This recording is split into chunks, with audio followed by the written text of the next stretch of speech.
Bonjour à tous et bienvenue dans cette édition tout en images de votre journal. À la une de ce mardi 17 juillet, Mayotte reste sur un nuage après le titre de champion du monde. 20 ans après, les Bleus ont offert ce moment magique à la France grâce à leur victoire face à la Croatie dimanche soir. 4 buts dans une finale de Coupe du Monde, c'est une performance d'un autre temps. L'équipe de France tient enfin sa deuxième étoile. Mayotte résonnait dimanche soir du bonheur intense de centaines de milliers de supporters tricolores qui prenaient d'assaut les restaurants et bars de toute l'île. Depuis hier, les réactions se multiplient et tous ont envie de partager leur bonheur. Un sujet signé Noreza Hakim et Daniel Nderagakura. Tout le monde l'écrit, le hurle, le chante. La France est sur le toit du monde. Comme l'ensemble du pays, Mayotte a pu laisser éclater sa joie au coup de sifflet final. Une ferveur ressentie jusque dans le cœur des Mahorais. C'est un bonheur indescriptible parce que c'est un bonheur qui vient de très très loin depuis la Russie. Avoir gagné cette Coupe du Monde là-bas, c'est quelque chose de magnifique. C'était une explosion de joie. Déjà, on est très fiers. C'était un très bon groupe qu'on a eu. Ils ont très bien joué, donc la victoire est entièrement méritée. Et surtout, ça faisait 20 ans qu'on attendait ça. Vraiment,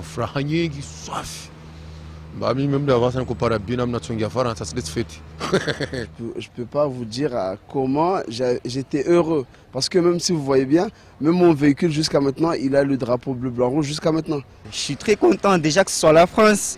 C'est notre pays, tu vois. Du coup, ça fait très plaisir. Je suis très content. Pour moi, c'est une grande émotion et surtout, voilà quoi, comme on est français, on est fiers de ce que nos joueurs ont fait, quoi. La joie a été intense et a rapidement laissé place à la fête. Sous les fumées rouges et bleues, les klaxons et les cris de joie, les festivités se sont poursuivies jusqu'à l'aube dans les rues du département. On était nombreux, plein d'amis, au café room. On a fait la fête, on a continué jusqu'au très tard dans la nuit. On a fêté, on a crié dans les rues, en famille, entre amis. C'est un moment où vraiment, un moment de cohésion, on va dire. Et ça fait plaisir de voir que même à Mayotte, on a ressenti la ferveur, pareil qu'à Paris, pareil que partout en France. Je l'ai fêté en étant avec les collègues, les camarades de club, parce qu'on était à Sada, dans notre QG de football qui s'appelle le Café Club. Mais on a été là pendant toute la soirée, on a dormi vraiment tard. Je peux même pas vous dire c'était à quelle heure j'ai dormi. Mais j'ai dormi vraiment tard. Comme tout le monde, on a crié, on a klaxonné, on a dansé, on a bu, on a tout fait. Brandie sous une pluie torrentielle, cette Coupe du Monde a forcément un goût particulier. Un goût qui restera en bouche au moins 4 ans.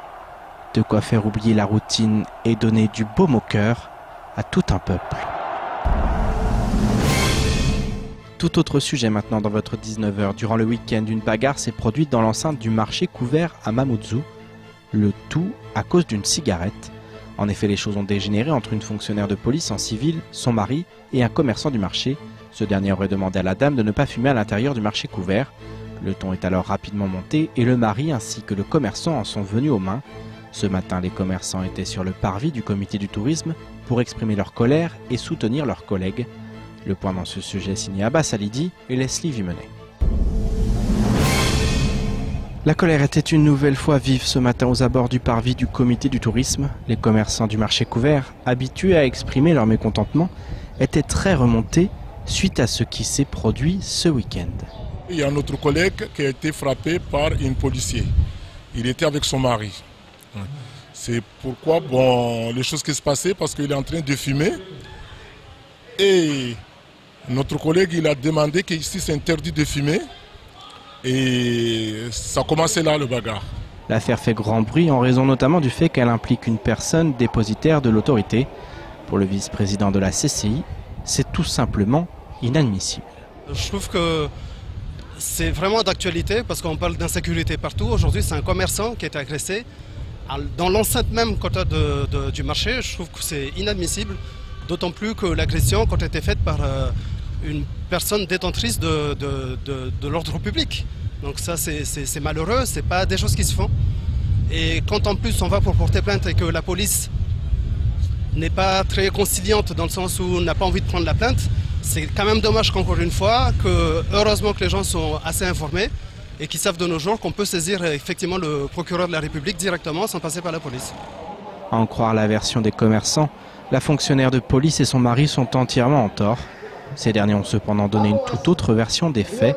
La femme aurait été molestée et présenterait des bleus.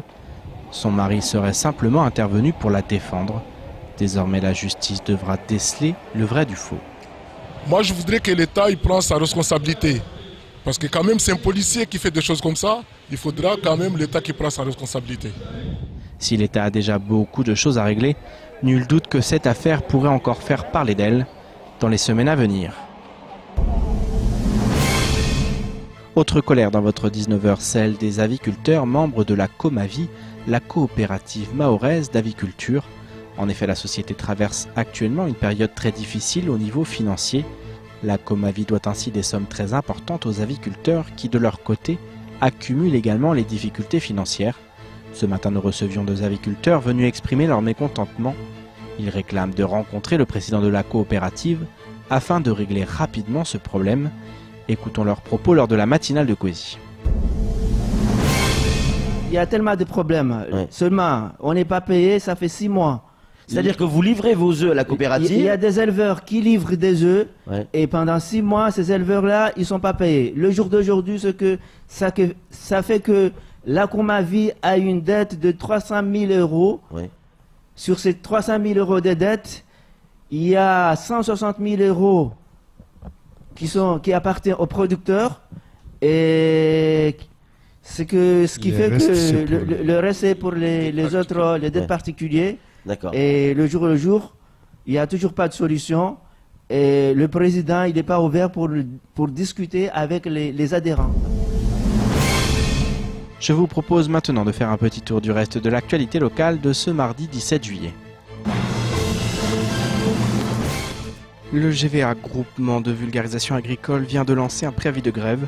Il réclame au maire de la commune d'Aqua, Ahmed Darweshi, la reprise des travaux du marché couvert afin de permettre au GVA d'Aqua de se doter d'un outil nécessaire pour son bon fonctionnement.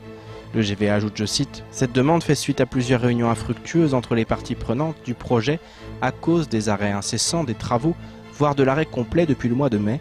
La population de la commune d'Aqua commence à se poser des questions sur le sérieux de ce projet.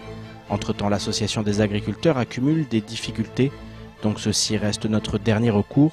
Par cette présente, nous cherchons encore toutes les mesures pour trouver une issue la plus favorable à cette situation. Par contre, si notre demande ne trouve pas de réponse d'ici le jeudi 18 juillet 2018 au soir, nous serons contraints de fermer la mairie dès le lundi 23 juillet 2018, et ce jusqu'à nouvel ordre. À l'occasion de la cérémonie républicaine du 13 juillet 2018 à la préfecture, le préfet Dominique Sorin a prononcé un discours devant un parterre de personnalités du département.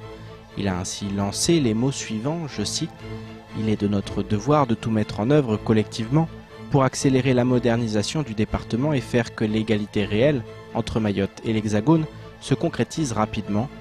N'oublions pas le combat des chatouilleuses d'Adrien Giraud et de Younoussa Bamana. Par leur résistance résolue, ils ont été les bâtisseurs d'une mémoire collective entre Mahorais et hexagonaux et nous lèguent en héritage une histoire commune, mutuellement enrichie, symbole de notre attachement à la patrie. Le 14 juillet 1943, le général de Gaulle eut ces mots si particuliers dans les circonstances que vous connaissez. Soyons fermes, purs et fidèles au bout de nos peines. Il y a la plus grande gloire du monde, celle de ceux qui n'ont pas cédé. L'édition 2018 de Partir en livre approche à grands pas. Cette opération populaire et festive en faveur du livre est dédiée aux enfants, aux adolescents et à toutes les familles. Cette année, l'Agence régionale du livre et de la lecture, en partenariat avec la Direction du livre et de la lecture publique et le réseau des bibliothèques municipales de Mayotte, propose un calendrier d'animation et de spectacles sur l'ensemble du territoire du 16 juillet au 4 août 2018. Au programme dans ou hors les bibliothèques, ateliers, lectures, spectacles, projections. Cet événement sera notamment l'occasion de découvrir le spectacle de marionnettes de la compagnie Stratagème, Tabac, l'enfant qui n'aimait pas l'école. En marge des spectacles, les deux comédiens Soumet Ahmed et Thomas Bréant animeront également 10 ateliers de création de marionnettes à doigts pour les enfants entre 7 et 13 ans. Retrouvez l'ensemble du programme et toutes les dates sur notre site l'infocoésie.fr. Tiono, le réseau participatif d'observation des espèces animales du lagon de Mayotte, fête ses 3 ans. 3 années durant lesquelles plus de 1214 observations ont été transmises et approuvées, soit plus d'une par jour. Le réseau en est encore à ses prémices, mais il est déjà un outil clé dans les travaux scientifiques du parc marin. Tout un chacun est amené à participer. Photos, dates, lieux, heures. Une connexion internet sur le site www.tiono.fr suffit pour remplir un formulaire en ligne et apporter une contribution ô combien importante. Écoutons des membres du réseau qui nous expliquent le principe qui est amené à se développer. On peut renseigner ce qu'on observe sur l'eau, donc il y a plein d'espèces qui sont ciblées par le réseau, mais on peut aussi renseigner toute autre espèce qui nous semble importante. Ouais. Donc aujourd'hui, les groupes qui sont ciblés, c'est les mammifères marins, bien évidemment. Nous avons aussi nouvellement l'avifaune, les invertébrés marins, donc les mollusques protégés. On a les poissons emblématiques, on a les tortues, on a les requins, on a les raies, voilà. Mais j'allais dire, Jeanne, Nils, on sait grosso modo ce qu'on a. On a le sentiment que on sait. Il faut aller plus loin dans l'observation. Alors, on sait qu'on a des tortues, on sait qu'on a des dauphins, on sait. On ne sait pas exactement combien on en a, mais on a le sentiment qu'il faut aller encore plus loin. C'est exactement ça. Le lagon est très très grand et nous avons finalement encore peu de connaissances sur ce lagon. Donc c'est vraiment dans un objectif de compléter les inventaires sur ce qui existe. Et aussi d'avoir quelques idées sur où sont ces espèces, à quel moment, quels sont leurs habitats préférentiels, etc. etc. Mieux les observer, c'est mieux les comprendre, donc mieux les protéger. Nils ? C'est ça, exactement, oui. C'est ainsi que s'achève cette édition. Merci à vous de nous avoir suivis. Pour continuer à suivre l'actualité locale, rendez-vous sur notre site l'infocoésie.fr. Bonne soirée à tous et à demain avec toute l'équipe de la matinale.